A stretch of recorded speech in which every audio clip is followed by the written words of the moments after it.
Contohnya Uwais Al-Qarni. Ya. Uwais Al-Qarni. Luar biasa, orang saleh, ya. Sudah pernah dengar kisahnya?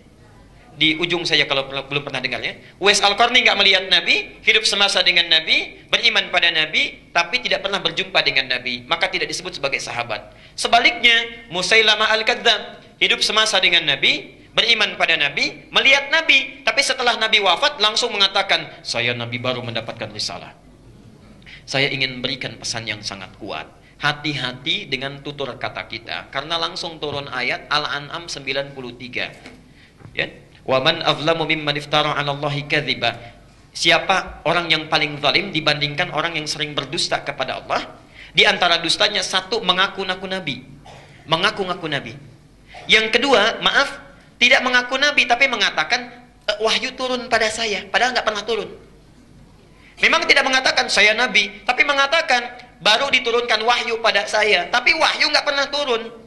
Karena Allah nggak pernah menurunkan wahyu lagi setelah Nabi Muhammad SAW wafat. Maka orang seperti itu, perhatikan, kalau tidak bertobat sebelum meninggal dunia, maka cara meninggalnya itu, perhatikan, Anda bisa saksikan fi ghamaratil maut, saat dia tersiksa akan meninggal dunia, wal malaikatu basitu aydihim, malaikat membentangkan sayapnya, itu akan memukul-mukul dulu wajah sampai bagian belakangnya.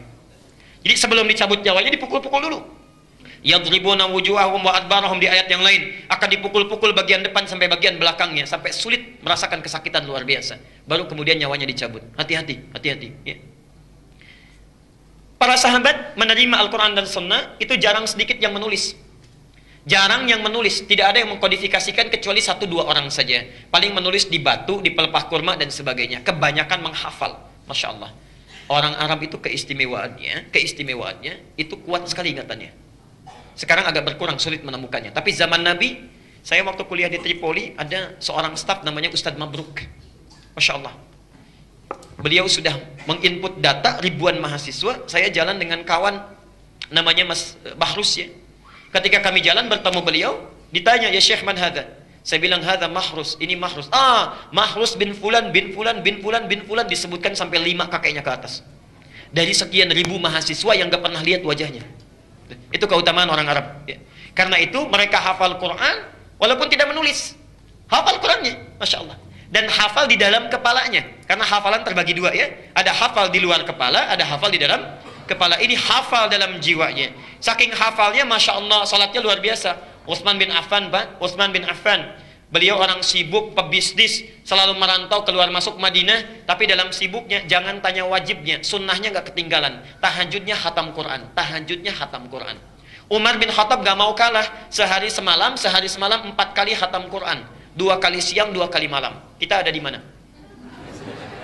Sesibuk apa? Sibuk nggak sempat hafal Quran, Masya Allah. Cita-cita paling tinggi masuk surga, surganya Firdaus bersama Nabi. Baca Quran susah. Sini. Kemudian sahabat Nabi SAW meninggal dunia.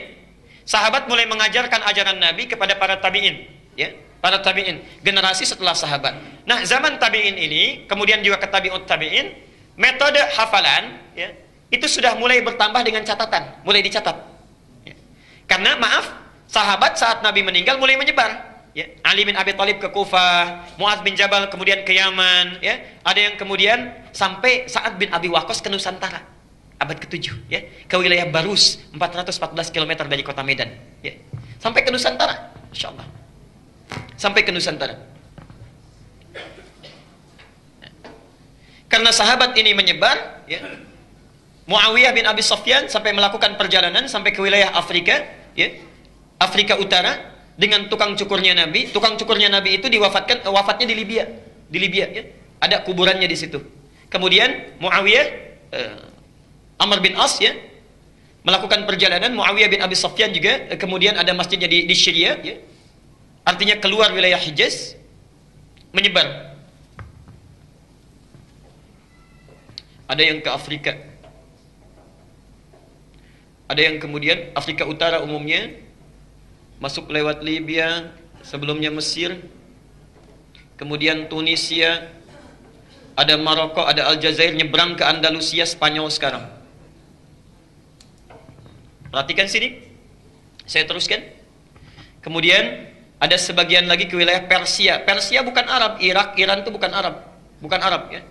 ada yang ke Irak, ada yang ke macam-macam. Ada yang selanjutnya dari mulai ke Yaman, Hadramaut, Mu'adz bin Jabal sampai dengan ke Asia, ada yang ke Asia. Nah, karena negara-negara ini bukan bagian dari negara Arab, sudah menyebar, maka maaf, satu pemahaman terhadap Islamnya nggak sama dengan generasi sebelumnya. Kekuatan hafalannya berbeda. Maka cara mereka belajar dari sahabat untuk menguatkan hafalan dan meyakinkan ditambah dengan catatan. Mulailah mengkodifikasikan ajaran-ajaran Nabi. Jelas sampai di sini?